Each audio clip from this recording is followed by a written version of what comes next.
Gravando, gente. Então, eu pensei também que a gente já teve essa aula de diagnóstico, a gente já conversou bastante sobre isso. E aí, até baseando em umas atividades que eu participei com a Aline e o Monerá, eu achei que podia ser interessante vocês me ajudarem a criar os slides de diagnóstico e aí vocês vão me dando a informação, porque é importante também a gente saber o que vocês entendem nessa parte. Vocês estavam com dúvidas sobre o periograma, né? Então, eu quero que seja uma aula mais participativa. Ai, meu Deus, foi fechado. Mais participativa mesmo, para vocês... para a gente montar junto esses slides e tirar as possíveis dúvidas, né? Que aí eu consigo ver o que vocês estão errando mais e tudo mais. Vamos lá.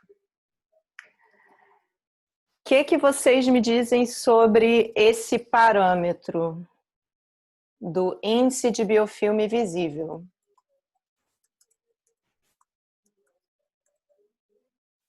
Então, é por face, né? Onde a gente consegue ver biofilme. Isso. Acho que é 30%, né? Abaixo. Isso. Uma coisa assim. Ele tem algum... Qual é a importância para a gente saber e fazer esse índice de biofilme visível? Para a gente comparar com a quantidade de bolsa, de sangramento e ver se é compatível com a quantidade de biofilme, né? Levando em consideração que o biofilme é fator etiológico, né? Isso? Exatamente. Quantidade. É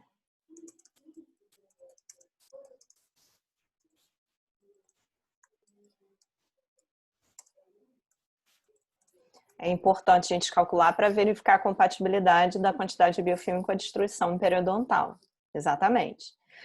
Ter muito biofilme necessariamente implica num paciente ter uma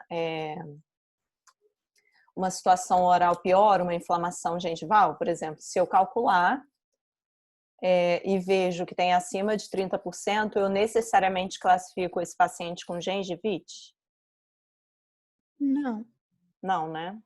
Participa aí, gente. Só tem a Larissa falando. Deixa eu ver. Então, ele não necessariamente está relacionado, né, com uma possível inflamação dos tecidos orais, né, do tecido gengival. Mas a gente sabe que ele é um fator de risco, né?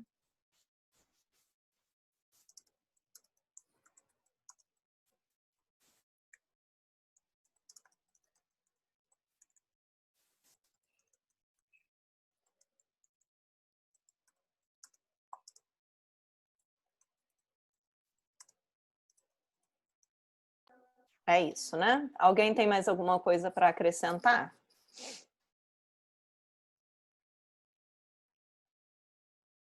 Eu tenho uma pergunta. Pode perguntar. Eu também posso... Eu sei que a gente está falando de diagnóstico em periodontia, mas eu também posso relacionar o índice de biofilme visível com outras doenças, né?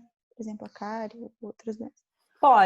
Pode, porque geralmente também está associado. A gente, claro que tem outras condições que ajudam, não é um único, mas é um dos fatores, sim. Um dos fatores que influenciam, né?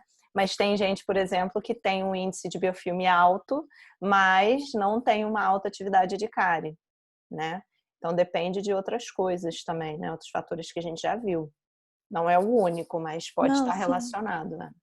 E é até importante a gente verificar também isso quando a gente fala de cárie, né? Se é compatível. Tem uma quantidade absurda de biofilme e tem muitas lesões cariosas, né? Aí a gente se eu posso usar como parâmetro o índice de biofilme, não a presença de biofilme, entendeu? Se eu posso falar, falando de tal, um paciente com muita lesão de cárie, alto índice de biofilme visível, eu posso falar assim, muito biofilme, entendeu? Ou se é esquisito eu falar índice de biofilme visível para cárie.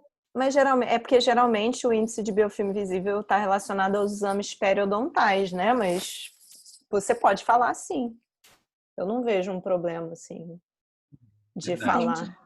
Porque, assim, se o E tem... paciente tem um baixíssimo índice de biofilme visível e tem várias lesões de cárie, são situações que você fica assim, gente, será que ele escovou esse dente só hoje?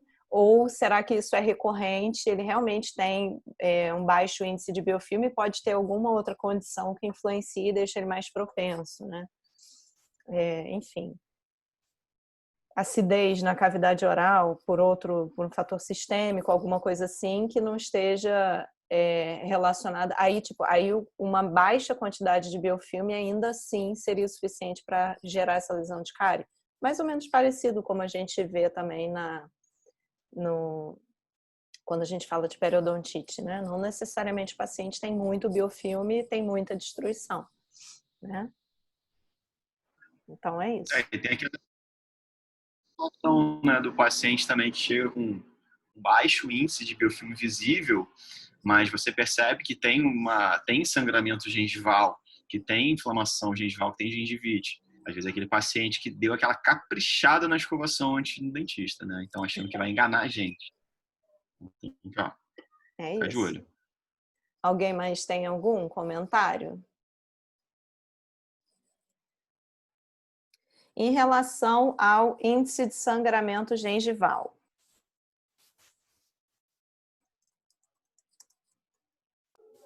Alguém quer falar, gente? Me fala. Nossa, eu vou proibir Larissa de falar, gente. Vocês têm que participar. Oi. Eu não quis fazer uma aula maçante porque eu já dei essa aula desse jeito, né? Eu queria mais a participação de vocês. Vamos lá. Índice de sangramento gengival. Primeiro, como que eu obtenho esse índice? Arrastando a sonda pelo suco gengival. Com a sonda Levemente. periodontal. Isso. Opa. Sangramento, a sondagem.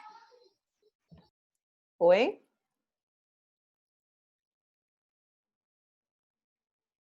Sangramento, a sondagem que eu falei. Sangramento, a sondagem é a mesma coisa? Não, mas o sangramento na sondagem, é isso que eu quis dizer. Mas na sondagem, você sondou e obteve esse índice? Não? Não. E isso é uma coisa que vocês confundem muito. Vocês que eu digo, quando a gente está na graduação, como são muitos índices, né?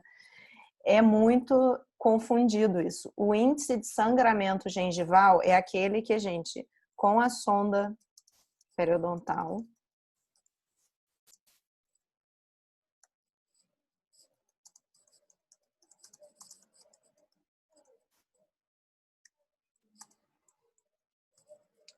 peraí, deixa eu escrever de outro.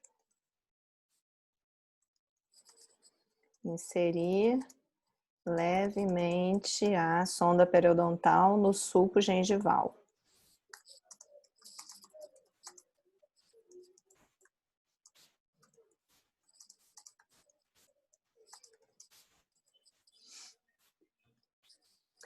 A gente não vai sondar esse paciente até o fundo da bolsa, por exemplo, nem, enfim, é porque o sulco ele realmente é bem raso, mas quando a gente está falando de bolsa, pode ter 5 milímetros ali de bolsa.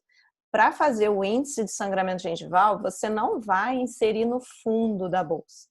Você vai fazer como? Você vai colocar só ali na margem gengival, inserindo levemente no sulco gengival, mas muito pouquinho, tá? Meio milímetro, sabe? É muito pouquinho que você faz essa inserção. Então, o que você quer ver é o sangramento da margem gengival. Você não quer ver o sangramento da bolsa periodontal. Isso é o que difere do sangramento à sondagem. Sangramento à sondagem, você quer ver o sangramento no fundo. Um não depende do outro, entendeu? Isso que é importante. Um não vai depender do outro. Você pode ter o índice de sangramento gengival naquele dente inteiro, por exemplo. Você fez o contorno. Não teve nada. Não sangrou quando você fez esse índice de sangramento gengival. Mas quando você fez o sangramento, a sondagem naquele dente sangrou. O que isso quer dizer pra gente? Que o paciente não tem o quê? Você diz na bolsa ou você... Eu não Sangrou entendi. só a sondagem, não sangrou com sangramento gengival. Sangrou só quando eu sondei a bolsa periodontal. Então ele não tem... Ele não tem gengivite? Exatamente, ele não tem gengivite. Então,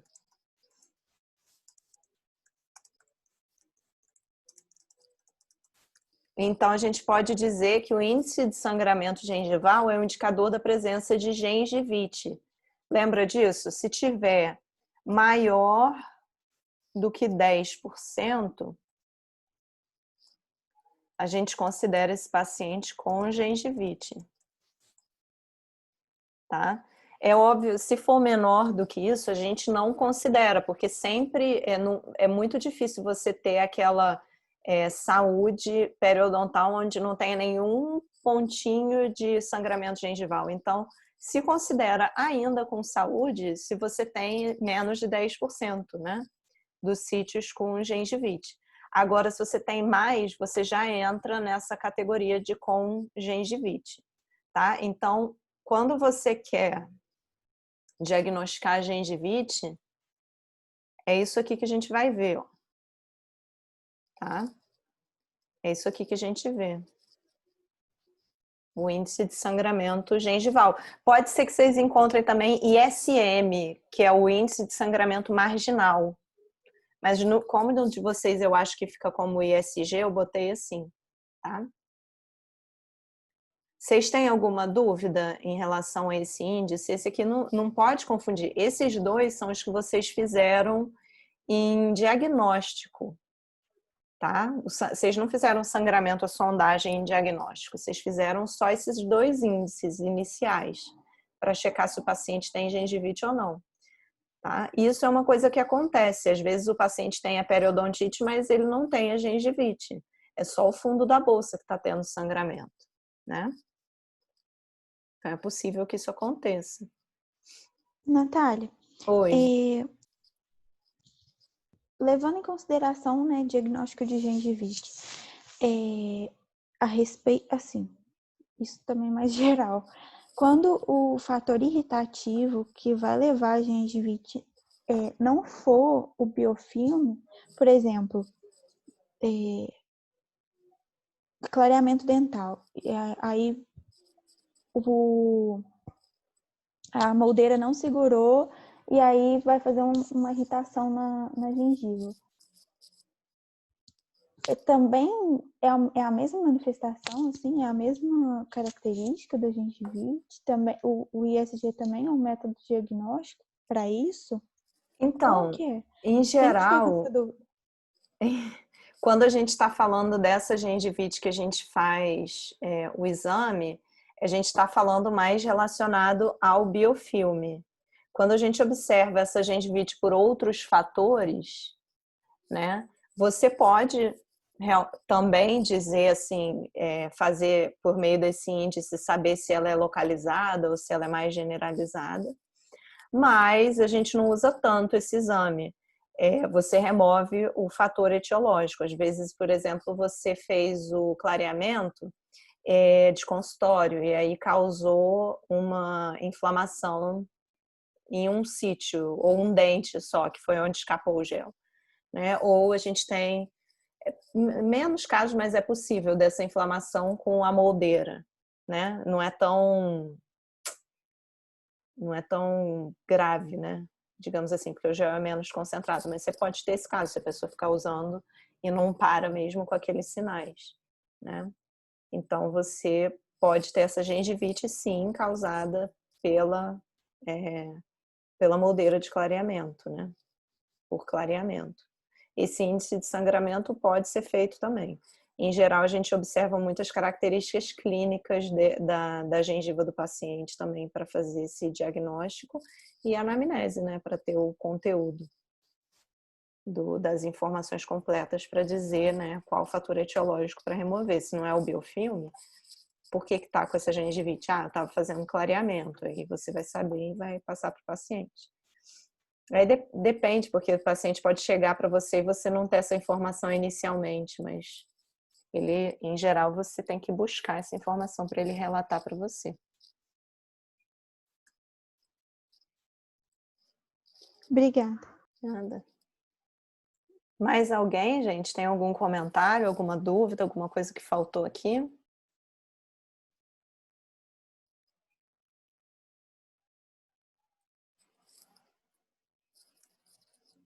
Só vou acrescentar aqui, diferente de sangramento, a sondagem. Para vocês, para já ficar aqui. E esse aqui, profundidade, na verdade, PS agora, né? PSB já não é mais. Profundidade, a sondagem. Como que a gente faz? Como que a gente obtém esse parâmetro? Alguém quer falar que não seja a Larissa? Mas se ninguém falar, a Larissa fala. É da margem gengival até o fundo da bolsa. A gente Isso. vai sondar ali. Uhum. Então,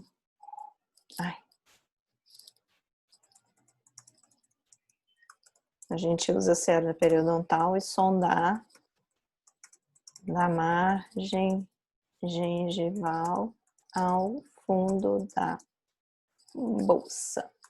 Exatamente. Tá? E por que é importante a gente obter esses fatores, esse índice?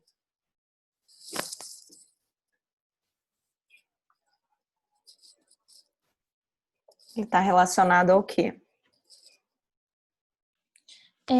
Para ver se tá.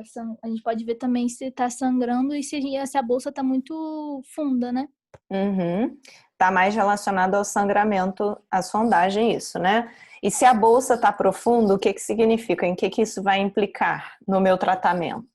Ele vai mudar o quê? Em fazer a raspagem, sub? Exatamente. Ele está relacionado, então, à complexidade, né?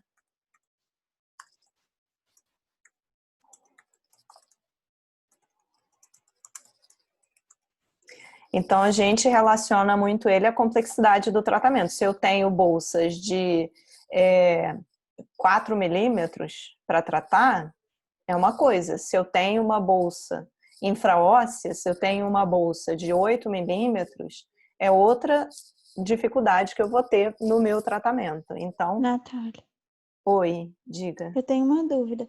Isso não seria, assim, eu vou falar, mas é óbvio que é para você corrigir. Isso não seria mais relacionado ao NIC? A complexidade do tratamento? Porque aí é inserção clínica. Porque, por exemplo, a profundidade da sondagem pode acabar sendo um falso. Se a pessoa, por exemplo, tiver esqueci a palavra agora. Tiver hiperplasia gengival. Sim, sim. Mas vamos lá. Entendeu o que eu falei? Eu entendi, deu para entender. O NIC, ele está relacionado à severidade da doença, tá? Se eu tenho muita perda de inserção, muita perda óssea, esse meu paciente vai ter a periodontite no estágio mais avançado. Mas eu posso ter casos em que eu vou até depois procurar uma foto de uma paciente, mas uma foto que vocês até já viram. Eu tenho um paciente, por exemplo, que tem perda de inserção de 3 a 5 milímetros em todos os dentes, praticamente, tá? Bota aí, quase todos os dentes. Mas ele não tem nenhuma bolsa acima de 4 milímetros. Qual é o meu tratamento aí? Eu vou ter que fazer raspagem subgengival? Vou ter que fazer cirurgia de acesso? Eu vou ter que fazer... Não, eu vou fazer aquela raspagem supra, uma raspagem intrasulcular, sub bem leve. A complexidade do meu tratamento é outra, mesmo o meu paciente tendo uma perda de inserção maior. Não significa que a doença dele não é severa, né? Ele é mais severa. Só que se ele não tem bolsa periodontal maior que 4 milímetros, por exemplo, maior ou igual a 4, meu tratamento vai ser muito mais fácil do que se eu tiver uma pessoa que tem perda de inserção de 2 milímetros no máximo, assim, e tiver bolsas de 8 milímetros, porque é esse paciente que eu vou ter que raspar. Então, é que eu vou ter que fazer a raspagem sub. E se tiver no molar envolvendo uma parte da furca, às vezes tem que fazer cirurgia de acesso. Se for uma bolsa infraóssea, meu Deus, e também é trabalhoso. Então, assim, quando a gente fala de complexidade, a gente está pensando muito no tratamento, no manejo do cirurgião dentista. E aí está muito mais relacionado à bolsa, né? Isso é pensando no tratamento periodontal, né? Está mais relacionado à profundidade, à sondagem. Quando você fala da severidade do seu paciente, se ele tem 6 milímetros de perda de inserção, se ele tem 7, ou se ele tem 2, você está falando mais em relação à severidade. O estágio, quando a gente classifica o estágio, a gente leva em conta essas duas situações, entende? Principalmente a perda de inserção, aí você está relacionando o estágio, mas a gente também considera a complexidade, tá? Deu para tirar a dúvida? Deu. Eu acho que eu estava confundindo complexidade com severidade. Isso. A complexidade pensando de uma forma geral, a dificuldade que você vai ter para fazer aquele tratamento, né? Um tratamento mais complexo, mais simples. Pensa dessa forma que eu acho que ajuda. Porque se você pega um paciente sem bolsa nenhuma, que tem perda de inserção, mas não tem bolsa, você olha e fala, vou fazer uma raspagem supra, uma profilaxia. Manutenção. Se você pega um paciente que mesmo que não tenha muita perda de inserção, mas tem bolsas muito profundas, aí você fala, vai ser difícil o tratamento, porque eu vou ter que fazer raspagem sub, talvez uma cirurgia de acesso. E assim vai. Então, é isso.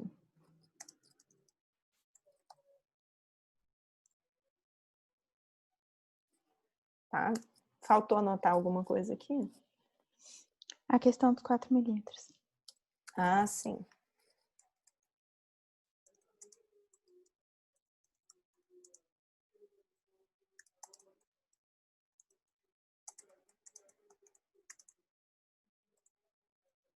Alguns autores falam maior, outros falam maior ou igual a 4 milímetros. A gente pode deixar assim. O Carranza bota só maior, por exemplo. Tá? E aí a gente entra no sangramento, a sondagem. Assim que a gente checa a bolsa periodontal, assim que você insere, você vai saber esse índice, né, de sangramento à sondagem. Assim que você insere a sonda no suco gengival, na bolsa periodontal, sangrou, você já lá anota lá no periograma, não é assim que a gente vai fazer? E o que esse parâmetro vai dizer pra gente de importante? Se tem Atividade? inflamação ativa, isso, ativa no... Perfeito, gente. Atividade da doença. Se a gente tem esse sítio sangrando, a gente tem atividade, porque está inflamado o sítio. Esse índice de sangramento, a sondagem, ele tem também erros e estão relacionados muito à espessura da sua sonda, e é por isso que existe um consenso de que a sonda Hufrid, que a sonda Hufrid, ela é uma das melhores justamente porque ela consegue padronizar a espessura, que é muito menor, mas sem ser pequeno o suficiente para causar uma perfuração, do que as outras. Por exemplo, uma muito comum, uma marca muito usada é da Millennium. Às vezes ela se apresenta um pouquinho mais grossa, tem outras que são mais grossas ainda. Então existe esse consenso, né? Mas a gente sabe que a espessura da sonda, se for muito espessa, vai influenciar. E ao mesmo tempo não pode ter aquela ponta fina de uma sonda exploradora, porque senão você está furando o tecido e não é essa a intenção, né? e também relacionado à pressão que a gente aplica, né? Se a gente não aplica uma pressão suficiente, a gente não chega até o fundo da bolsa. E aí a gente vai ter uma falha no dado de profundidade da sondagem, porque você não fez a força suficiente para chegar ao fundo da bolsa. Se você aplica uma força exagerada, você pode acabar perfurando o tecido e causar um falso positivo no sangramento da sondagem. Vai sangrar, mas não é por conta de inflamação. Então, isso é uma coisa que vocês vão aprender em Atenção Básica 1, vão realizar a pressão da sondagem, e a gente vê muito os erros assim. Quando vocês sondam, aí eu e o Fábio vamos sondar, a gente começa a achar áreas mais profundas. Aí a gente olha e fala, vai passar para vocês, você está sondando, mas você não está sondando até o final da bolsa, talvez você possa aumentar um pouquinho essa profundidade, né? Então, esses detalhes a gente vai orientando vocês de acordo com a prática também, para vocês fazerem essa pressão de uma forma mais correta, né? Mas o sangramento à sondagem é um parâmetro importantíssimo para a gente, né? Porque às vezes o nosso paciente, por exemplo, ele chega numa consulta de reavaliação, né? Fiz o tratamento periodontal, raspagem sub, 45 dias depois o meu paciente retorna para o consultório e aí eu vou fazer a reavaliação, ou seja, vou refazer todos os exames do periograma. Aí, quando eu termino esse periograma, eu olho e vejo, ele ainda está com algumas bolsas remanescentes, né, de 5 milímetros.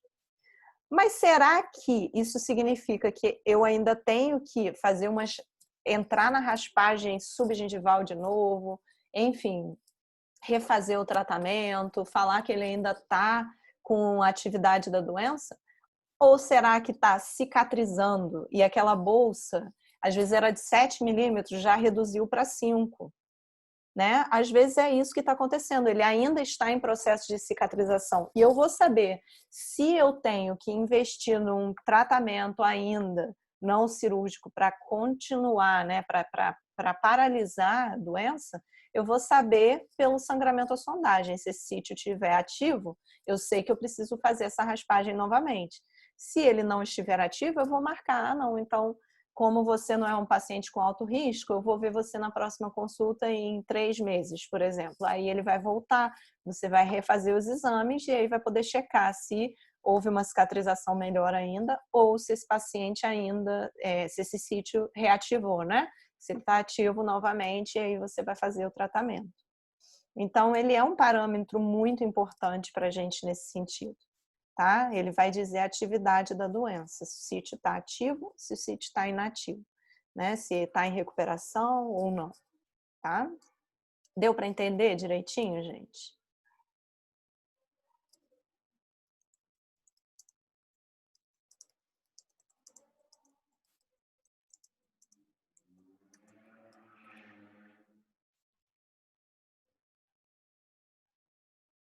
Gente, fui buscar o correio, perdi tudo. O que vocês falaram? Tudo bem. Qual a última coisa que você ouviu? Perdeu o quê? Tudo da sangramento à sondagem? Ou a partir do que você falou aqui da atividade da doença?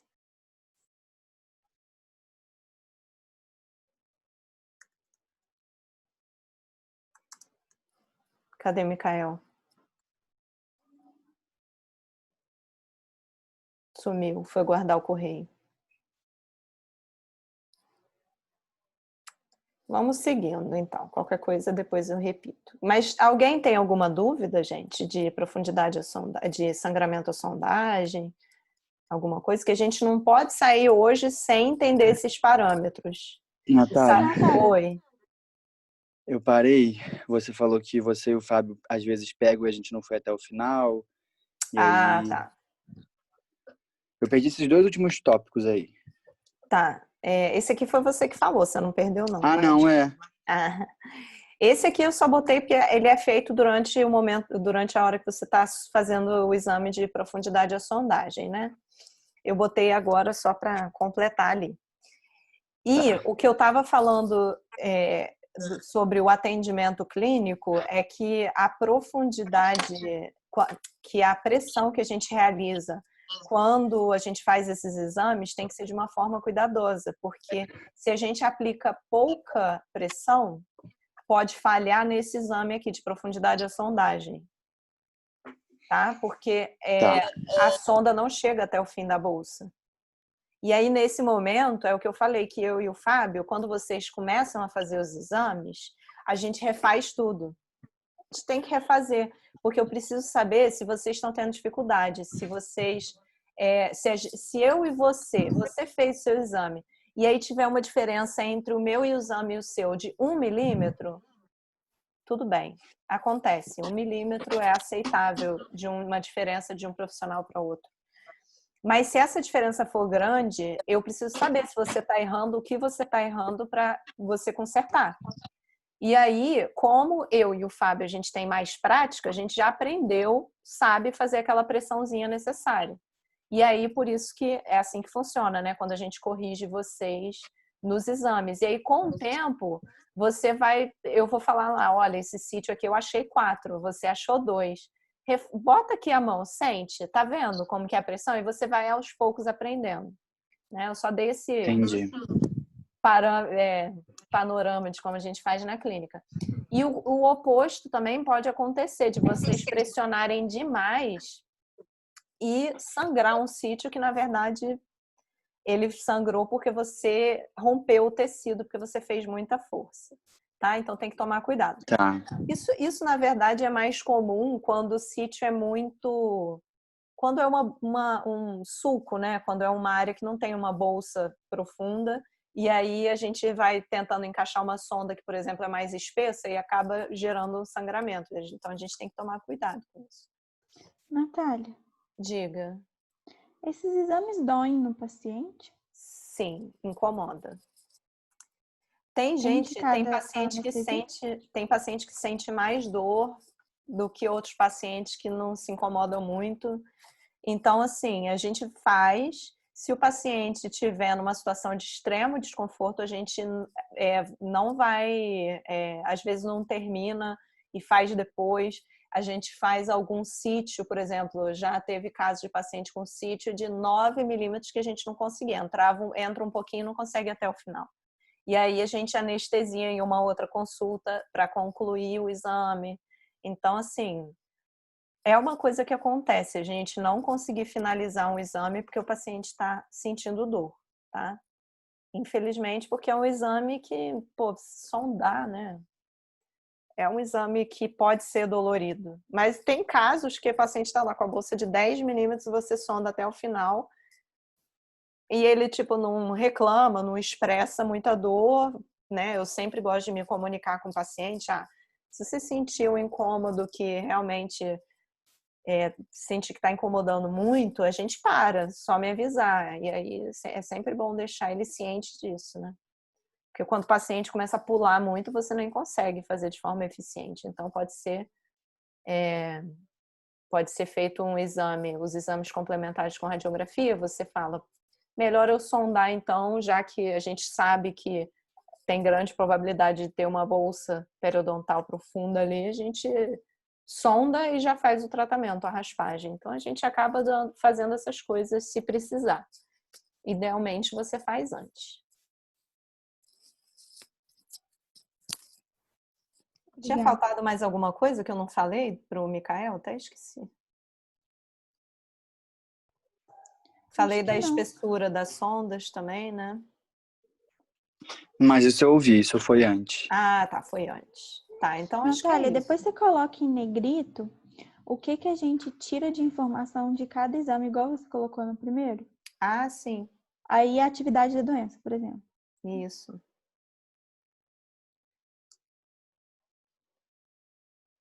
Tá? Eu falando aqui, mas a gente só vai ver esse slide hoje. Não é possível. Ah, não, tudo bem. Vocês vão complementar pelo livro. Vamos para o NIC. O que é o nível de inserção clínica? Diga aí, diga aí. Vou começar a falar nomes, hein? O NIC, Diga. Só O nick é da junção semente-esmalte até o fundo da bolsa. Exatamente. Eu me abstendo das respostas.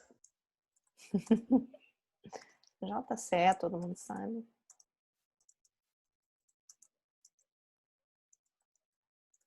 Ele indica o quê? Fácil, né?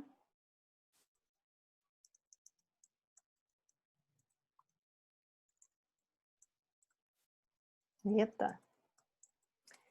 Ele vai indicar a perda de inserção, né? Quando a gente começa a ter naquela área uma área de reabsorção óssea, essa inserção vai reduzindo, tá?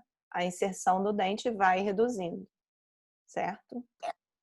Não necessariamente vai estar acompanhado a uma migração da margem gengival, tá? Isso é importante também. Então, para obter esse exame, então eu uso a sonda periodontal, né? Para checar ali o valor que vai dar da JCE ao fundo da bolsa. Mas tem outra forma que eu posso obter esse dado aqui, né? Qual que é? Margem mais o PS. PS agora, né? PS. PS Mais mais a margem. PS, eu quero PS. Mais margem gengival, né? Que a gente vai ver em seguida. E o que eu falei sobre o NIC também que era importante? Em relação à classificação da doença periodontal, por exemplo. Severidade. Severidade. Então, está relacionada a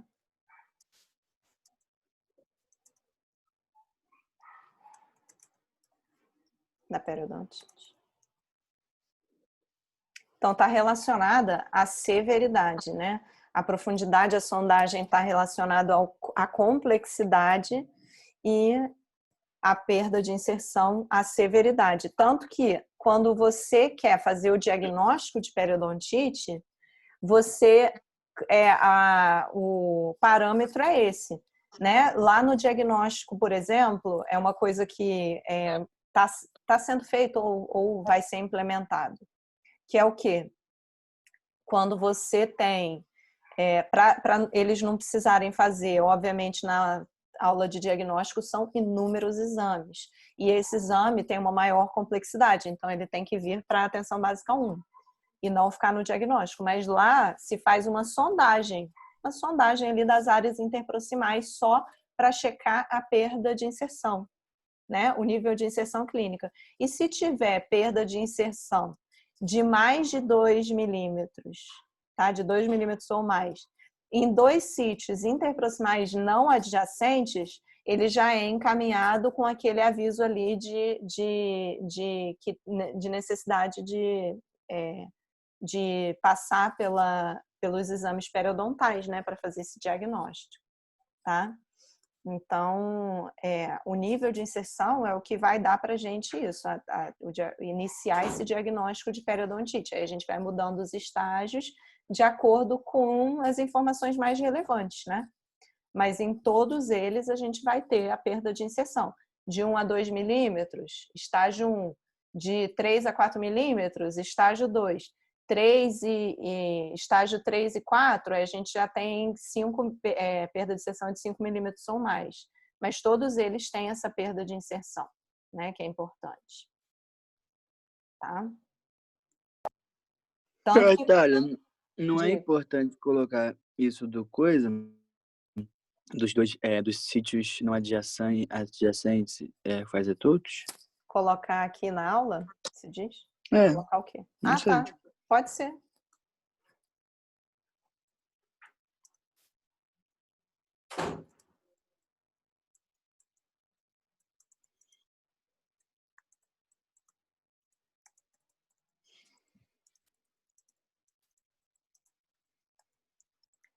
Aí, gente, vocês também, eu vou depois repassar com vocês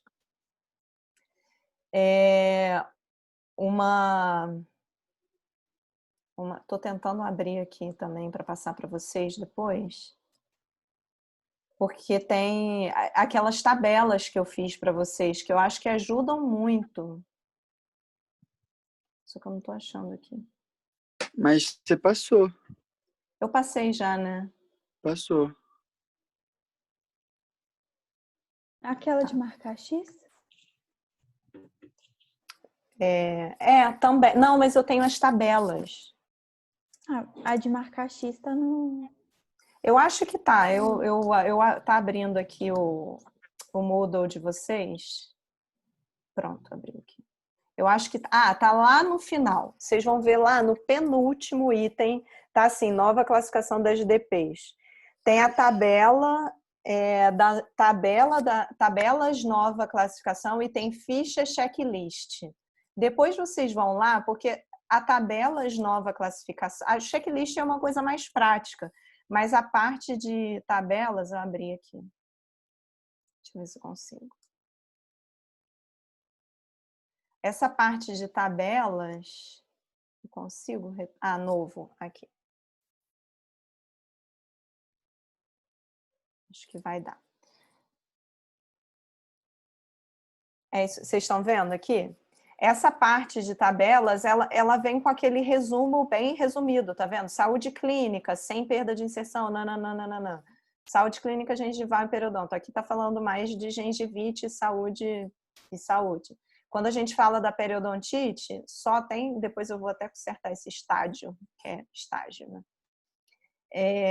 E aí fala, ó, perda de inserção clínica no sítio de maior perda, 1 a 2 milímetros, 3 a 4, maior ou igual a 5. Tudo isso está descrito aqui. Quando eu mostrei para você, e também tem tudo, não sei se vocês viram, o grau, abscesso, lesão do pério, recessão, trauma oclusal, saúde periimplantar e mucosite. Tá tudo nessa tabela. Porque a ficha de checklist, ela é ótima, mas se você está em dúvida de alguma coisa, a ficha é essa aqui. Essa aqui que vocês estão acostumadas também. Né? Ela é ótima, só que às vezes vocês podem ter dúvida em algum item, tá? E aí, para resumir, eu e a Aline fizemos aquela tabela baseada numa aula que eu dei também de classificação nova, porque eu sei que a classificação nova é uma coisinha danada, né? Então, é muita informação, né? Todas as classificações têm informação demais, então a gente demora um tempo para decorar tudo, né? E aí, vocês podem, obviamente, vão usar a ficha de checklist, mas quando tiverem essa dificuldade, lembra que tem as tabelas, né, com as informações mais descritas, né? Explicando, mais explicativo para vocês, tá? Aqui, inclusive, eu falo aqui, quer ver? Eu acho que tá aqui, ó. Aqui, ó. Perda de inserção, perda óssea, perda dentária relacionada à severidade.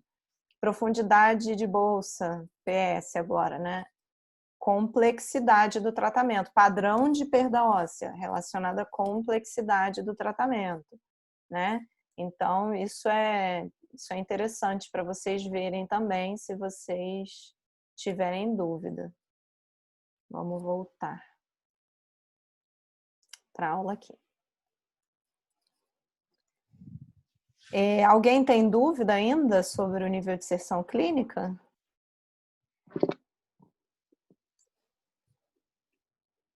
Foi, né? E aí a margem gengival. Como é que eu calculo essa margem gengival? JCE até a margem. Isso, JCE até a margem gengival, né? É bem fácil, mas a gente tem um jeitinho particular de anotar aquilo ali no nosso periograma.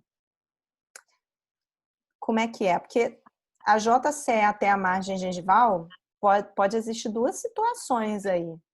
Que eu vou ter, tipo, se eu falar para vocês que é 2, vocês visualizando, vocês conseguem saber como que tá a situação desse paciente? Se eu falo, margem gengival 2. Tem que ser Recessão. mais ou menos 2, né? Exatamente. No exame periodontal, vocês não precisam botar positivo, né, o sinal de mais, quando for recessão. Vocês só deixam, porque é um valor positivo. Mas quando for hiperplasia, vocês colocam menos, mas é isso. Quando for recessão, é positivo, né? Mesmo que você não precise botar exatamente o sinal de mais no prontuário eletrônico. Hiperplasia é um sinal negativo. Opa. Certo? E aí, quando a gente volta lá para pensar no nível de inserção clínica, faz sentido, né? Porque, por exemplo, vou escrever aqui, depois eu apago. Nível de inserção clínica é igual a uma profundidade de bolsa, por exemplo, de 4, tá? Fiz a profundidade de sondagem, deu 4. Mais. E aí a margem gengival era uma recessão, né? Era uma recessão de 2 milímetros. Aí o meu NIC vai ser igual a 6. Agora, se eu tiver o caso de uma hiperplasia, aí o NIC vai ficar diferente, né? Ele era 4 mais menos 2. Aí eu vou ter 2, tá? Um NIC de 2 milímetros. Então, são duas situações diferentes. O número é o mesmo, mas eu especifiquei se é recessão ou se era uma hiperplasia, né? Então, esse sinal aqui é muito importante para a gente na hora de fazer, direitinho esse parâmetro. E quando vocês fizerem no prontuário eletrônico, vocês não vão precisar fazer o NIC, tá? Vocês não vão precisar calcular o NIC sozinhos. Vocês vão calcular profundidade da sondagem e margem gengival. O NIC vai sair automaticamente para vocês, já calculado. Então, vocês não vão precisar, enfim, inserir esse dado, mas o dado vai estar lá para vocês usarem para basear o diagnóstico, tá? Então, esse sinal aqui é importante para a gente, tá? Então, é isso. Ele vai definir, né? Vai ajudar a gente a saber a posição da margem gengival em relação ao dente, né?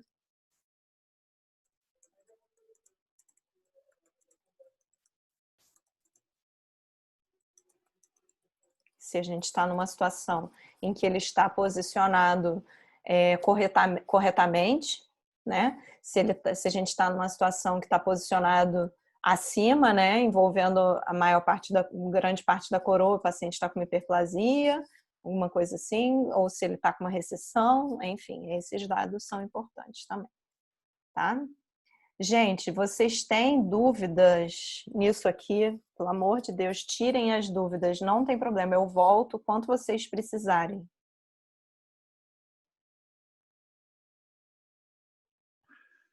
Eu não. Não, né? Mais alguém? Giovana? Cadê? Que Giovana tá aparecendo. Gabriela participou mais. Patrícia, Tayane, Bianca, Thaís participou um pouquinho. Isabela. Cadê? Tem dúvidas? Tá tranquilo. Tá tranquilo? Posso completar então alguma coisa, Nath? Pode. Você ainda vai falar? Não, eu só ia mostrar o periograma para a gente ver esse labirinto.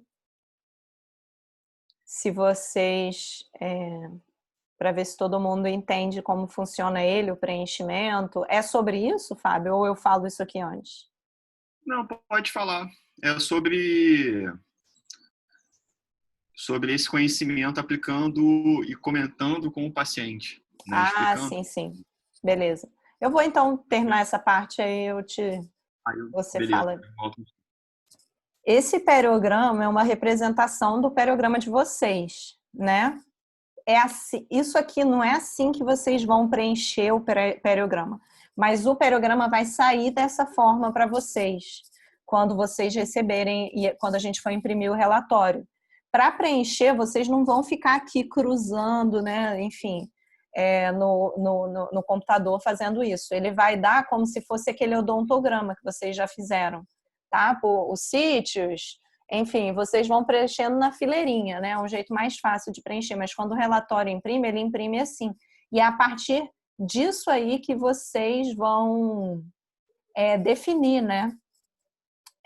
Vão coletar os dados. Então, Uma coisa importante que o perograma de vocês faz é que ele não bota nenhuma informação aqui quando o dente está ausente. Tipo, não está riscado, e não está nada, e não está escrito ausente, porque não tem nenhuma parte aqui para dizer isso. Mas não tem dados, então sempre que não tiver dado nenhum, significa que é um dente que está ausente. Tá? E aí a gente tem o sangramento à sondagem, que vem aqui por sítio, né? Aí a gente vê os 3 sítios para vestibular, os 3 sítios mais para palatina. Margem gengival, profundidade à sondagem e o NIC, que vai ser calculado automaticamente, tá? E a gente vê também aqui F de furca, né?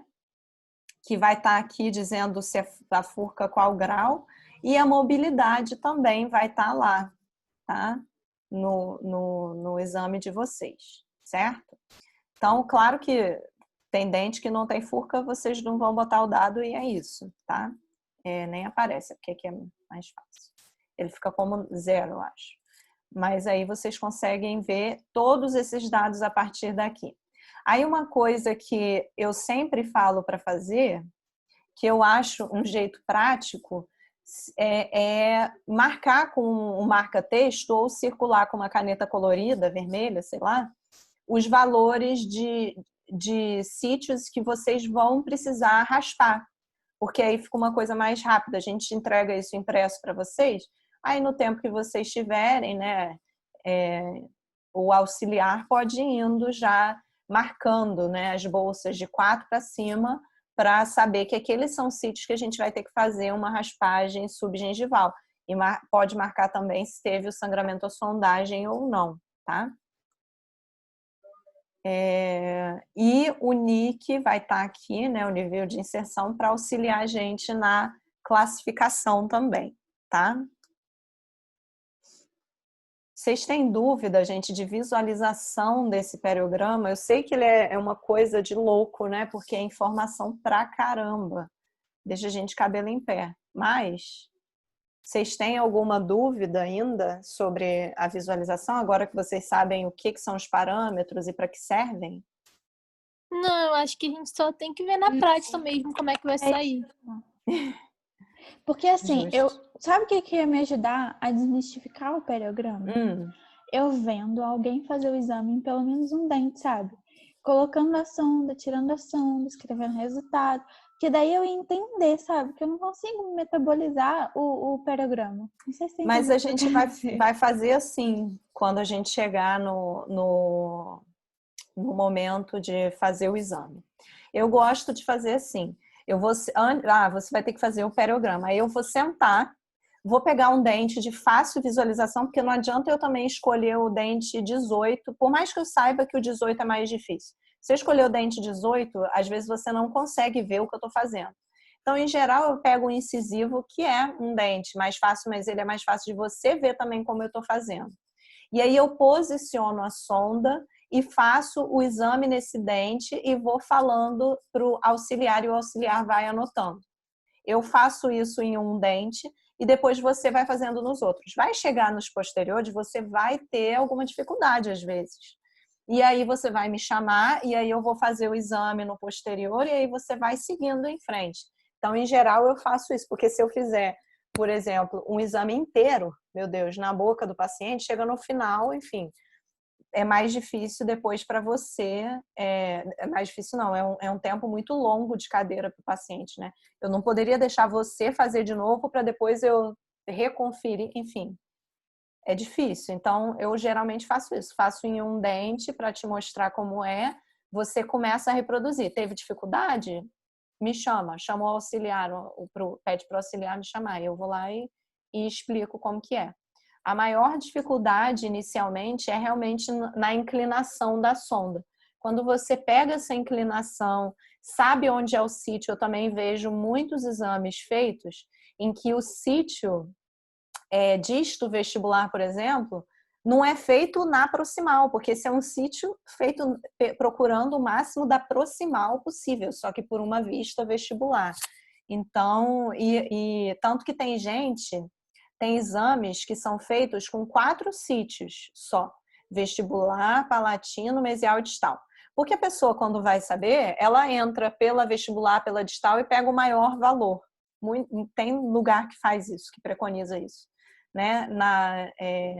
Na especialização da PUC, eu acho que os exames são feitos em 4 sítios, por exemplo. Tá? Se alguém um dia fosse fazer, iria ver essa diferença.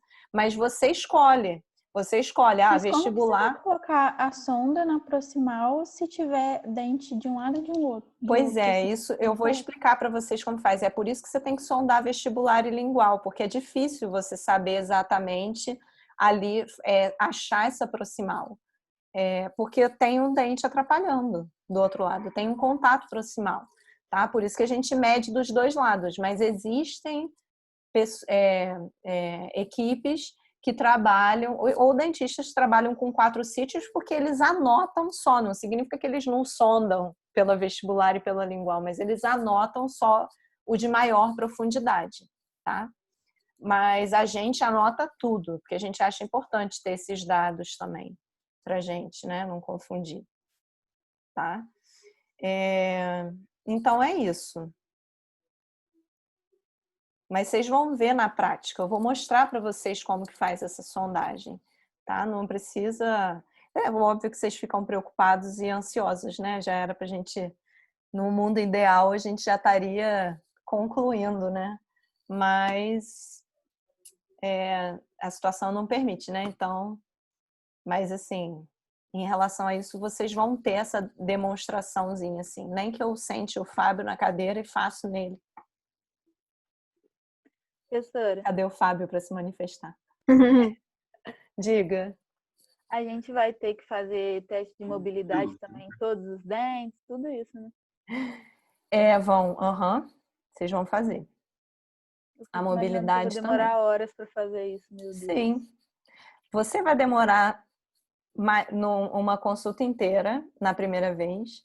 Na segunda vez, talvez demore um pouco menos. Na terceira vez, de repente você vai até conseguir finalizar uma raspagem supra no mesmo dia.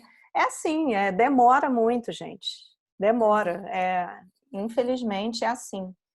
Pior quando você tiver que fazer sozinho esse exame, com uma sobreluva na mão para anotar, e tem que sondar, e aí anotar com bota a sobreluva e anota o dado. É assim, porque é assim que eu faço, né?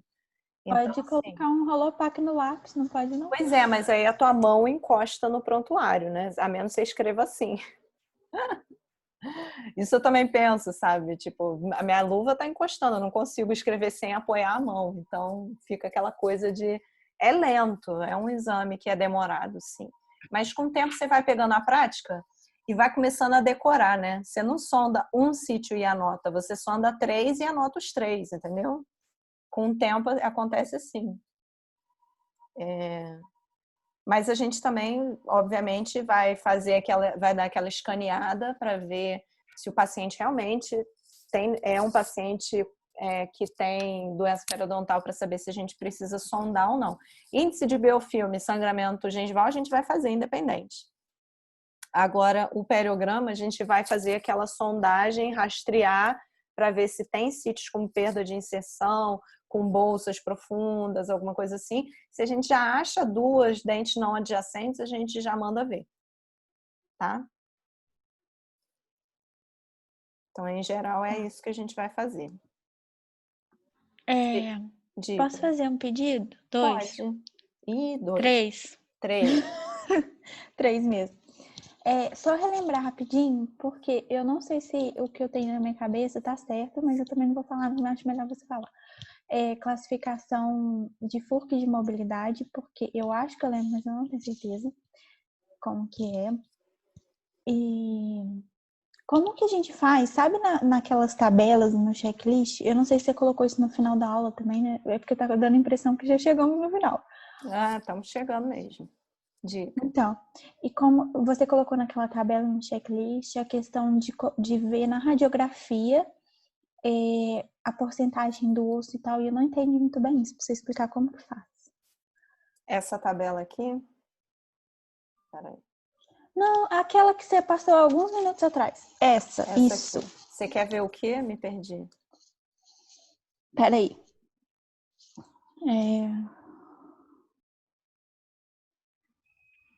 Eu acho que é essa segunda do grau aqui embaixo, grau, índice perda-óssea-idade. Eu acho que é isso. Mas tem alguma coisa a ver com a radiografia. A gente tem que medir O alguma coisa na índice de radiografia. perda-óssea-idade, que você quer saber, né? Não tenho certeza. Eu lembro que é alguma coisa da radiografia. Eu não tô lendo com atenção no momento. Peraí. Sim. Ok. Alguém quer me dizer como que eu calculo esse índice de perda-óssea-idade? Alguém lembra? Tô querendo, vou abrir Eu não lembro, não. Eu também não lembro. Acho que você explicou em É alguma alguma aula. coisa Eu de expliquei na porcentagem tarefa. Não, dividido pela idade, não é? É a porcentagem dividido pela idade. Mas como eu quero saber como que eu consigo essa porcentagem, eu entendeu? vou Na sair da radiografia. tabela e voltar para o slide aqui só para... Não sei porque está abrindo outro. O comprimento da raiz é 100%. O comprimento total da raiz é 100%. Aí eu meço quanto de osso perdido, não é isso? Na Achei raiz. aqui. E vejo em que eu vou- porcentagem. Isso, ó, vou mostrar aqui para vocês. Deixa eu ver. Mas O como que a gente vai fazer para medir? Eu estava até procurando em uma outra aula para ver se achava uma radiografia. Como que a gente vai calcular esse índice de perda-óssea-idade? É exatamente isso que o nome está falando, né? Eu vou dividir o meu achado de perda óssea, dividido mesmo, o número, né? Dividido pela idade da paciente, tá? Do paciente. Como que eu acho essa perda óssea? Eu posso achar de duas formas. Se eu tenho um raio-x periapical, tá? Eu vou observar o seguinte. Eu tenho o tamanho total da minha raiz, tá? Eu tenho o tamanho total daquela raiz ali marcada, que eu consigo visualizar pela radiografia. Se, por exemplo, a perda óssea, eu consigo ver a crista óssea que está ali, mais ou menos em 50% da raiz, eu achei uma porcentagem, né? Por exemplo.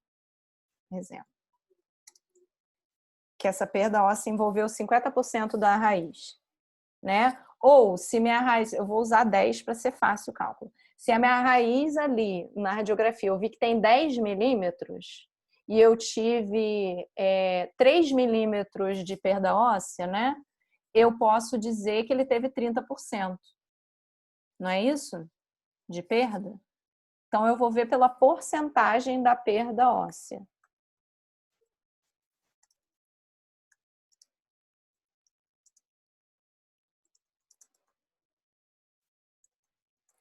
Tá? Deu para entender isso, gente? Ou ficou complicado? Ou ficou confuso? Deu para entender? Não, deu para entender. Deu, né?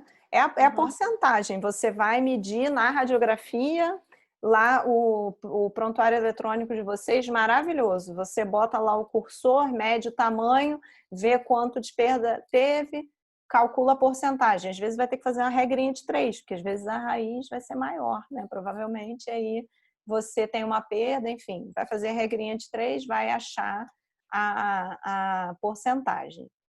Quando você não tem o raio-x periapical, né, você vai fazer pela sondagem, né, do nível de inserção.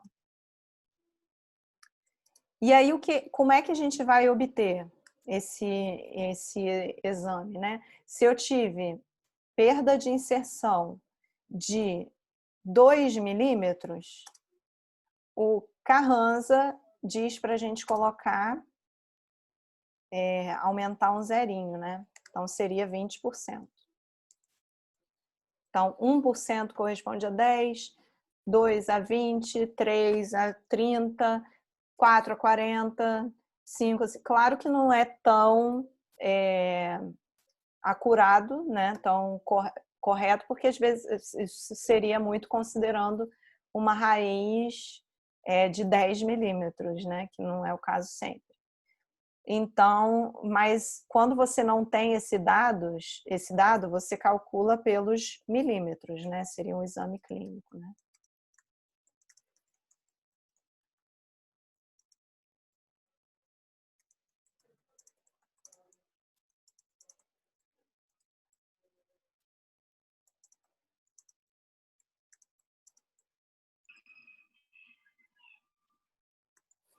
Mais ou menos isso.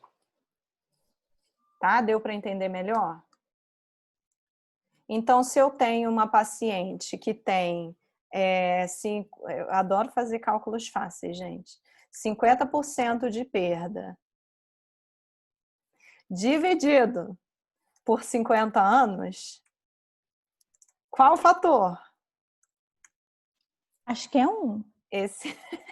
Esse fator, perdão, a idade vai ser 1. Aí você vem, meu negócio é conta fácil. Você vem nesse exame aqui, tá? E aí você vai marcar aqui 1, progressão rápida, tá vendo? Não, 0,25 a 1 aqui, progressão moderada ainda, porque tá 1. Se fosse 1,1, aí maior do que 1, progressão rápida. Entende? Mas como assim? Mas para que esse cálculo tem que ser feito? Porque a gente não pode considerar, por exemplo, 50% de perda. Num paciente com 50 anos é uma coisa. Num paciente com 20 anos é outra coisa. Num paciente com 80 anos, 80 anos é outra coisa, né? Se a gente acha 50% de perda num paciente muito novo, a gente olha aquilo e fala, gente, é progressão rápida. Tem muita perda. Essa doença está progredindo de forma rápida. Agora, se o paciente perdeu 50% e tem 80 anos, assim, durante os 80 anos dele foi acontecendo essa perda, está muito mais distribuída. Então, já não seria uma progressão rápida, pode ser uma progressão moderada, ou lenta, enfim. Então, depende da idade do paciente também, esse grau de progressão. A gente não pode interpretar que o paciente que perdeu 50% da inserção, nossa, uma coisa é a severidade da doença, outra coisa é se essa doença está progredindo lentamente ao longo dos anos ou se ela está progredindo de forma rápida e a gente precisa, né, fazer uma intervenção mais agressiva, né, para parar, para estagnar, para não ter uma perda mais rápida ainda, não continuar essa perda. E a paciente acabar ficando perdendo todos os dentes. Tá? Deu para entender? Isso? Deu. Aí, só lembrar a classificação de furca e imobilidade. Desculpa, verdade. Não, desculpa o gafe, porque eu acho que eu estou errada. Mas você quer falar o que você acha? Não, porque tá errado.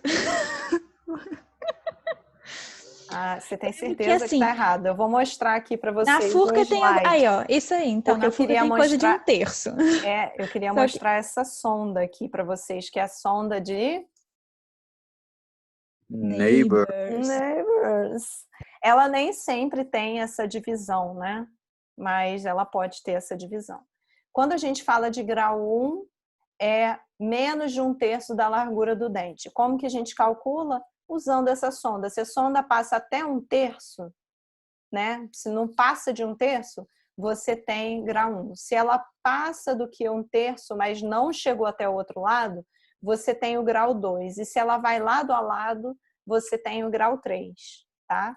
Existem subdivisões, mas a gente acaba não usando muito. E esse grau 4 também, eu não acho que é muito utilizado. Não sei nem se tem essa opção no nosso prontuário eletrônico. Eu estava certa, então era isso aí mesmo. E a mobilidade? A mobilidade tem um... Deixa eu ver, acho que está aqui. Tem um quê meio subjetivo, porque é difícil a gente saber o quanto o dente fez de movimentação. Então, é uma coisa que a gente vai ter que prestar atenção na hora de fazer esse exame.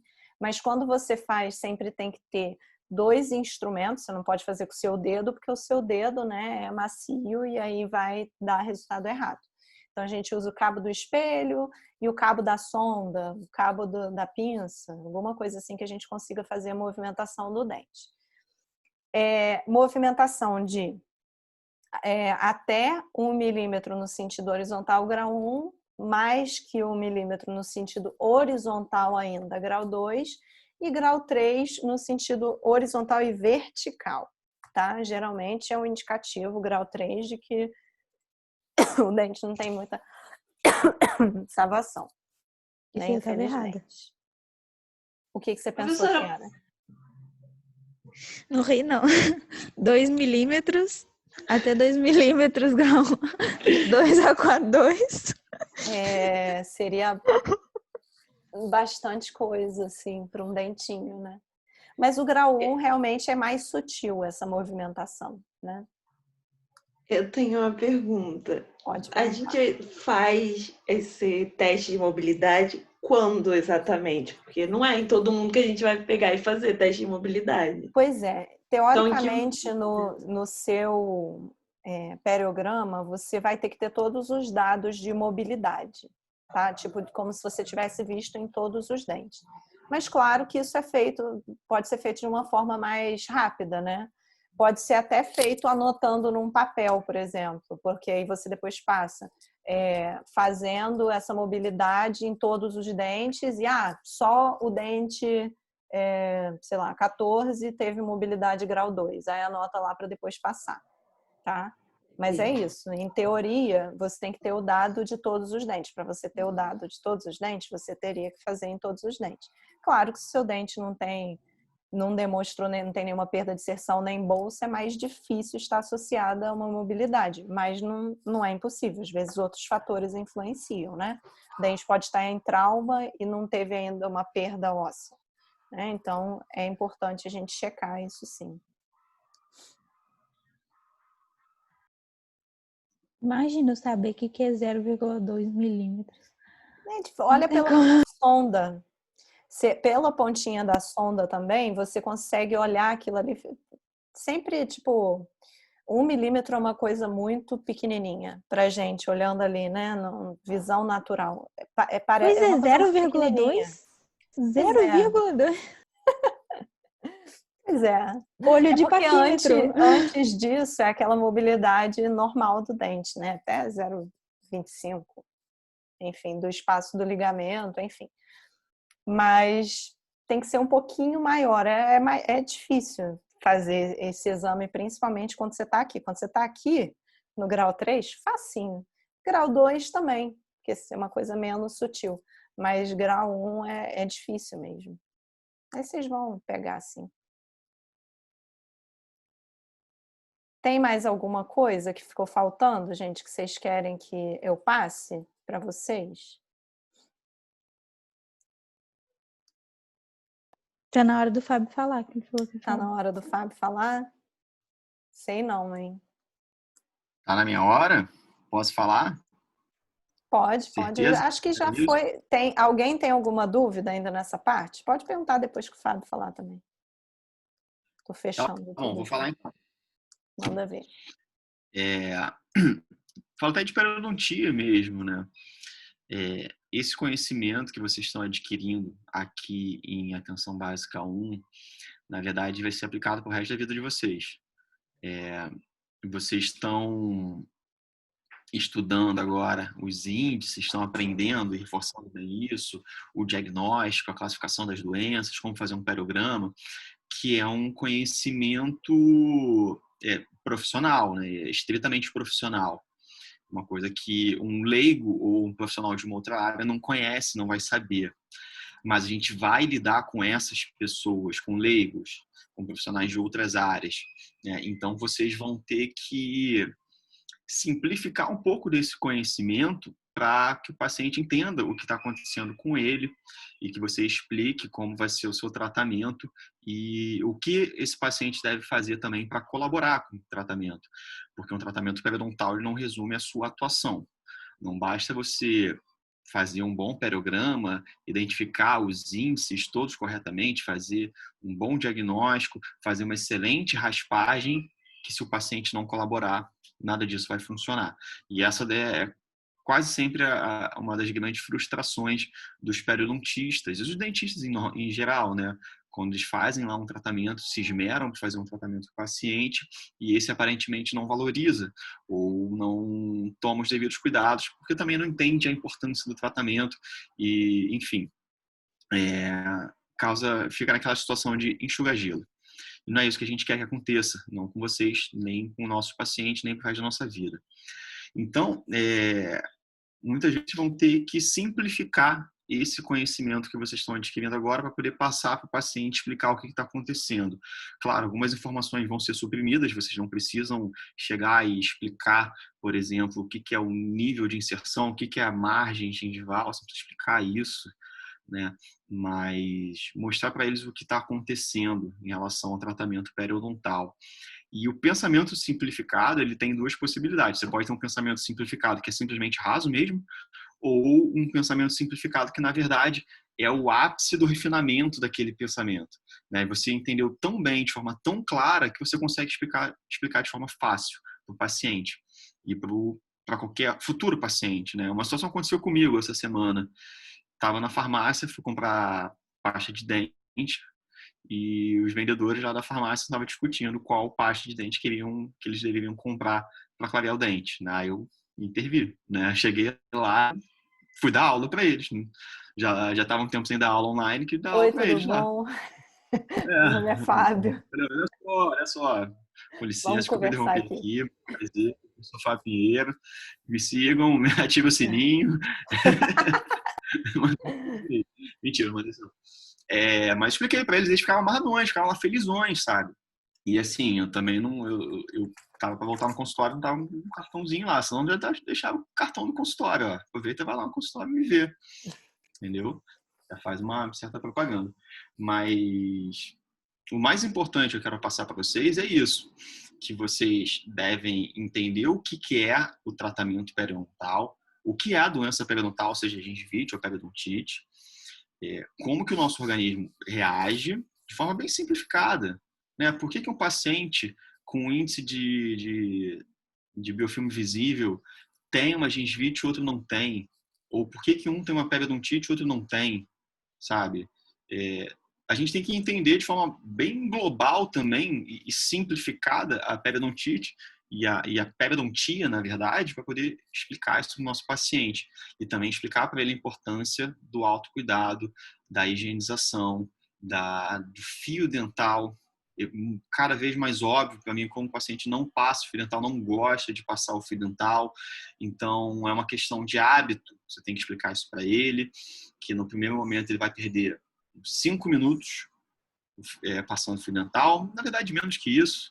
Vai sangrar, mas ele não pode desmotivar, que ele deve continuar, que às vezes uma semana aquilo resolve, né? Então você tem que pedir às vezes se o paciente, me dá um voto de confiança, vamos tentar uma semaninha, vamos ver se não vai reduzir esse sangramento, que é muito comum. O paciente sente sangramento, para de passar o fio dental. Vocês já tiveram paciente vocês atenderam? Vocês já foram assim? Pode falar assim também, né? Pode ser também. Mas assim, vocês atenderam já, né? Então, algum paciente fala, porque isso aí é uma coisa muito comum. Eu tenho muitos amigos que me procuram às vezes falando de algum problema e falam, não. Aí eu falo, não, mas um amigo falou que estava com uma dor entre 2 dentes. Aí eu falei, olha, eu vou procurar alguém que esteja atendendo para te ajudar, mas enquanto isso, passo fio dental. Eu não tenho passado porque tem sangrado. Então é uma coisa muito comum da pessoa fazer. Minha mãe, essa semana eu tive que dar uma chamada. Mas você tá de sacanagem comigo, né? Em casa, Em casa, é assim. Então, assim, tem que buscar explicar de forma simples, tentar entender de verdade, não decorar, porque se vocês simplesmente decoram o que está escrito no slide ou decoram a fala da Natália, da Aline, do Ricardo, qualquer professor de periodontia, se porventura vocês tentarem explicar isso para o paciente, passar essa informação, não vai colar, entendeu? O paciente às vezes não vai ter esse background de informação que vocês têm para poder entender. Então, é explicar de forma bem simples, né? Eu já expliquei para vocês a, a periodontia de acordo com o modelo da Segunda Guerra Mundial. Acho que eu não fiz isso com a turma não, né, Nath? Ah, Não, Acho eu que não. que não. não. Não!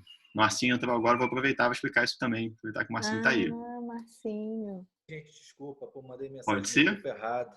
Chegou na parte boa, não tem problema Desculpa. não. Fui ao banco e atrasou A demais. parte boa foi a resolver aula os inteira. problemas. Pô, cara, desculpa, Agora a gente. parte eu tô falando besteira Não, aqui. tem tô... problema não. Marcinho, A aula vai na estar parte- disponível lá, rapidinho, a aula vai estar Aham. disponível na gravação, aí Show. assiste, e se você tiver dúvida, Uhum. eu tiro também na semana que Pô, vem, enfim. legal. Tá bom? Valeu, Natália. Obrigado. Nada. Fala, Fabinho, desculpa. Essa te interromper. parte da... Chegou na parte da fake news, Marcinho. Vou só lançar uma fake news aqui. Pô. Seguinte, o que acontece muitas vezes é que a bactéria, ela gosta de um ambiente úmido e gosta de um ambiente que tenha comida e gosta de um ambiente quente, né? Então você tem isso tudo na cavidade oral. É um ambiente quente, é um ambiente que tem umidade constante da saliva e tem o resto do alimento que você come constantemente, né? Então, como é que você vai evitar que essas bactérias... você tem como tirar a bactéria por completo? Não tem, nem seria bom, porque muitas bactérias não fazem mal. As bactérias estão lá de boa. Estão só comendo aquele alimento ali e não provocam cárie, não provocam doença periodontal, não provocam mau hálito, não provocam nada. Está ali de boa. Mas algumas são patogênicas, né? O que você não pode é que essas bactérias que de repente estavam lá só formando ali uma casinha, depois uma colôniazinha pequenininha, virar uma grande cidade, uma estrutura mais complexa. Então, ali você tem que chegar e remover aquilo dali. É como se tivesse sujeira no chão da sua casa. Sua casa está com poeira, está com um pedaço de papel, está com cabelo. O que você faz para limpar o chão da sua casa? Você pega uma vassoura. Vai pegar uma vassoura e vai varrer a sua casa. Sua casa vai ficar limpa. É isso que a gente precisa fazer. O que eu preciso fazer para cuidar da minha saúde bucal, para remover bactéria? É passar a vassoura, é passar a escova. Mesma coisa. Mas se eu tiver um cheirinho para dar um aspecto melhor e tudo, para dar um brilho no piso, vai ficar legal. Pô, beleza. É o creme dental. Entendeu? Você pode fazer uma escovação sem creme dental, sem dentifrício. Passando bem a escova, beleza. Só que algumas regiões a escova não alcança. Algumas regiões, às vezes atrás da cadeira, a vassoura também não vai, atrás do armário, a vassoura não vai alcançar. Aí você vai ter que pegar um outro dispositivo para alcançar e para limpar essas regiões, que aí é o fio dental, né? Mas muitas vezes as bactérias elas vão se alojando ali no suco gengival, que é uma região ali mais reservada, digamos assim, fácil de acumular alimento, fácil de acumular bactéria e difícil de higienizar. Então, para elas é perfeito. Agora, o que aconteceu na Segunda Guerra Mundial, fazendo um paralelo, foi o seguinte. Vamos imaginar que a nossa colônia de bactérias que se alojou ali no suco gengival fosse o exército alemão de Adolf Hitler. Um exército cheio de tanques, divisão Panzer, cheio de tanque blindado, botando aquela Blitzkrieg em prática, que é a guerra rápida, né? E aí o exército alemão começou a se expandir pela Europa, chegou a invadir a França, a Polônia, tudo. E aí, quando Hitler estava achando que estava muito bem, decidiu invadir a União Soviética. Assim, agora eu vou invadir a União Soviética. Ali vai ser, meu acesso para a Ásia, tudo. Vou pegar aquele território, vou acabar com Stalin. Maravilha, é o meu passo agora. E aí começou a invadir o território da União Soviética. E a União Soviética, o que ela fez? Vai se defender, né? Se defender logo de cara? Não. A União Soviética começou a recuar. Política das terras arrasadas. Começou a destruir tudo que tinha lá no próprio território. Começou a recuar. É mais ou menos assim que o nosso organismo funciona. Quando você tem uma colônia de bactérias lá no suco gengival, liberando toxina, tentando invadir cada vez mais naquela região, o nosso organismo por si só ele não tem condições de enfrentar muitas vezes não tem condições de enfrentar aquela colônia de bactéria que está crescendo, que está proliferando, está avançando. Então, nosso organismo recua. e começa a jogar ali alguns mediadores inflamatórios, às vezes alguma forma de tentar simplesmente frear devagar, tentar desacelerar esse movimento, né? Isso acontecia também na União Soviética, eles não recuavam por completo. Às vezes lançavam um batalhãozinho pequeno para dar uma, digamos assim, fingir, né? Para disfarçar que estava tendo uma defesa, mas não estava tendo uma defesa de verdade, estava só simplesmente tentando conter um avanço mais rápido. Então, nosso organismo vai fazendo esse avanço, freando esse avanço da doença periodontal, das bactérias, mas essa política de terras arrasadas que a gente faz é o que tem a reabsorção óssea, é o que acaba gerando a perda do ligamento periodontal. Não é exatamente a bactéria que chega lá e come o osso ou que come o ligamento periodontal, mas é o nosso próprio organismo que provoca essa reabsorção para dar espaço ali para uma pretensa defesa. Mas a defesa mesmo, o que mudou o jogo na Segunda Guerra Mundial e o que pode mudar o nosso jogo na periodontia é o que na guerra foi chamado de General Inverno.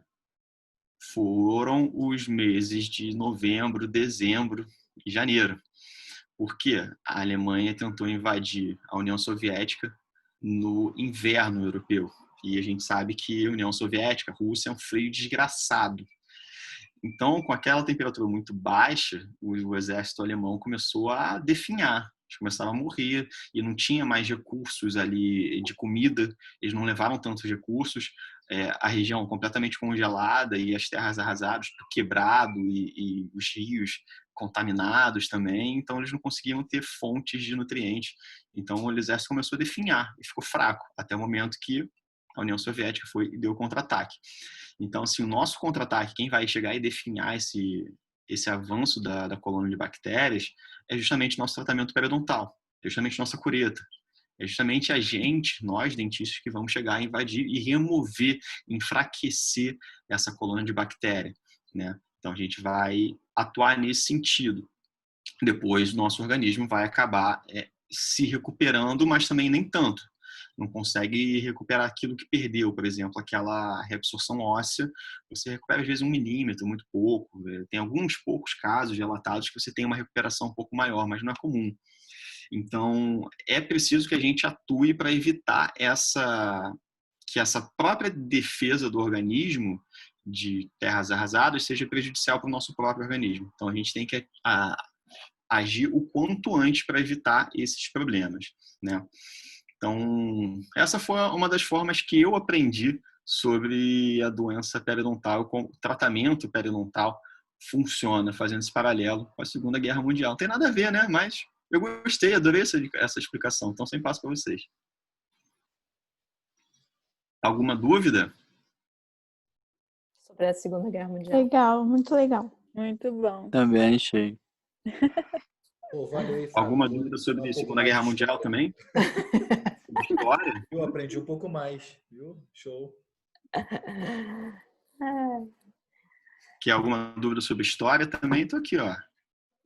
Eu quero saber qual é a dica. Na verdade, eu quero da Patrícia, porque ela falou que tinha dica de seriado, mas ela não quer me dar agora. Porque ela quer que eu assista pelo Já deve Japão. estar assistindo Peaky Blinders. Está todo mundo assistindo Peaky Blinders. Professora, eu tô vendo tudo Breaking Bad e eu tô Não, é amando. uma série engraçadinha. O qual? Não é. É diferente. Quê? Não deu pra Eu tô ouvir nada. vendo Breaking Bad e tô amando. Já vi Breaking Bad. tudo. Já Muito viu? bom, Ah, muito bom. Nunca vi, Pô, nunca já vi. vi também o Breaking E aí, Bad. Tá morrendo de fome? Você quer um intervalinho pra comer um negócio? não, tudo bem. Eu vou... Gabriela, você É. não pode ficar com fome que você se mata. É rapidinho. Esse Ô, Nath, é rapidinho. Play. Então, peraí, Nath. deixa eu colocar vocês lá no computador. Isso. Ajusta. Mas assim, o que eu tenho que fazer? Me explica. Você vai. Gente, eu não sei Eu se vou vai mandar deixar, o não. A minha site. internet tá muito ruim. A gente acabou de assinar uma outra e vai ser trocada de atriz. Mas eu posso ir Eu no vou celular trocar da isso. minha mãe? Pode. Pode. Tá. hein, Nath? Oi. A gente vai fazer isso outro dia para liberar eles hoje. Vai dar quase. Ah, é. Vocês têm o. Para dar 1 hora aí de intervalo para eles poderem ir lá para Vocês têm o simpósio, né? Mas a gente pode fazer depois também, não tem problema. Faz depois, então. Beleza. Por favor, semana que vem eu vou estar com internet nova. Tá, é bom que a Patrícia tá com a internet, tá todo mundo planejado.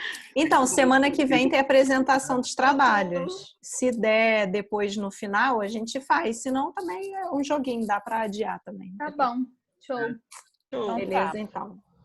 Então tá bom, gente. Boa semana para vocês. Boa palestra hoje. Obrigada. Boa semana para vocês também.